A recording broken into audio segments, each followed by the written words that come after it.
రాయలసీమ బలిజ సంఘం అధ్యక్షునిగా, ఐక్య పోరాట అధ్యక్షునిగా ఈరోజు శుభపరిణామం.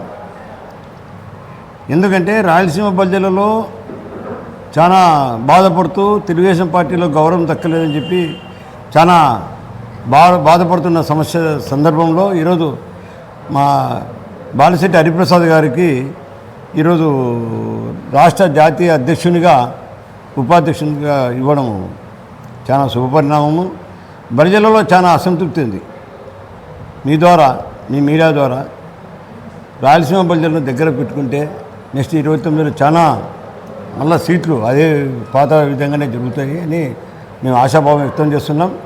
బాబు గారు, పెద్దబాబు గారు అయితేనేమి, చిన్నబాబు గారు అయితేనేమి కంపల్సరిగా బలిజలను కూడా దగ్గర తీసుకొని ఇలాంటి పదవులు కానీ మాకు ఒక స్థానం కల్పిస్తా పోతే రాయలసీమ జిల్లాలో ప్రతి ఒక్క దాంట్లో రేపు స్థానిక సంస్థ ఎలక్షన్లలో కూడా జెడ్పీటీసీలు అయితేమి, ఎంపీటీసీలు అయితేమి, కార్పొరేషన్లు కానీ, మున్సిపల్ చైర్మన్లు కానీ, తర్వాత ఉప చైర్మన్లు కానీ ఏదైనా కానీ మా కులానికి ఇస్తారని చెప్పి ఒక ఆశాభావం కూడా మీ దృష్టికి తీసుకెళ్తున్నాము చాలాసార్లుగా.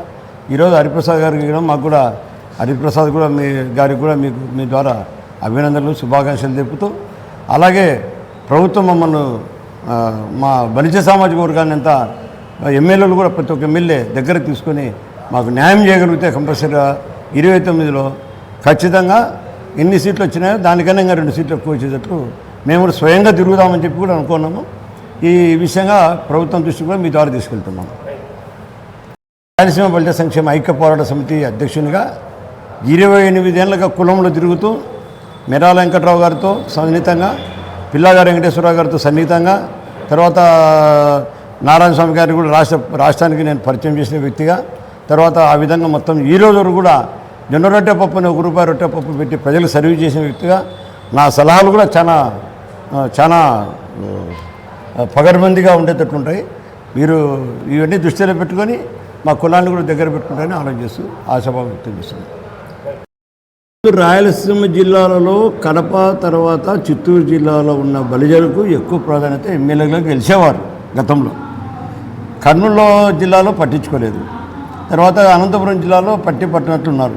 ప్రభుత్వాన్ని కూడా ఆ జిల్లాలను కూడా దగ్గర తీసుకొని ఏదన్నా ఎమ్మెల్యేల సీట్లు కూడా 52 సీట్లలో కనీసం మా వాళ్ళకు 5 సీట్లు జనాభా నిష్పత్తి ప్రకారం ఇవ్వగలిగితే అందరూ ఆశాభావం వ్యక్తం చేస్తారు. తర్వాత కడప జిల్లాలో 9 మంది ఎమ్మెల్యేలు, ఎమ్మెల్సీలు 10 స్థానాలలో, అంటే అంత ఉన్న జిల్లా ఈరోజు మా జాతిని పూర్తిగా అణగదొక్కినారు. ఈ ప్రభుత్వం కూడా ఇవన్నీ తెలుసుకొని పాత గతంలో జరిగిన తెలుగుదేశం బలిజలే తెలుగుదేశం అనేటట్లు రామారావు టైం గారి నుంచి పెద్దలు కీర్తిశేషులు రామారావు గారి నుంచి జరుగుతుంది. ఇది ఈరోజు జీరో అయిపోయింది. మా వాళ్ళకు ప్రాధాన్యత ఏమని చెప్పి మిమ్మల్ని కోరుకుంటున్నాం సార్. నాయకులు వాళ్ళ ఆధిపత్యం తగ్గిపోతుందని, ఆధిపత్యం పెరుగు బలిజలకు ఇస్తే పెరుగుతుందని చెప్పి వీళ్ళు కుట్రలు కుతంత్రాలు చేసేవాళ్ళు కాదు. మా వాళ్ళు నీతి నిజాయితీగా పనిచేసేవాళ్ళే. ఆలోచనలు వేరే విధంగా ఉంటాయి. నీతిగా పనిచేసేవాళ్ళు అంటే బలిజలే. అన్యాయంగా సంపాదించరు. ఈరోజు ఎలక్షన్లలో అది మేము చెప్పకూడదు, ఎలక్షన్లలో డబ్బు విపరీతంగా ఖర్చు పెట్టలేరు. అది కూడా గుర్తించాలని ప్రభుత్వాన్ని తెలియజేసుకుంటాం. పవన్ కళ్యాణ్ గారు ఆయన ఆలోచనలు వేరే విధంగా ఉన్నాయి. ఎందుకంటే తాలూకాలో పంచాయతీ సర్పంచుల ఎలక్షన్లలో కానీ ఇంకోటి కానీ వాళ్ళకి న్యాయం చేయాలా అనే దృష్టిలో ఆలోచన చేస్తున్నారు. ఆయన డిఫరెంట్ ఆలోచనలతో వస్తాడు. ఇబ్బంది దానికి ఆలోచన చేయాల్సి వస్తుంది. అది ఆలోచన. ఇంకేంటి ఏమన్నట్టు చెప్పండి.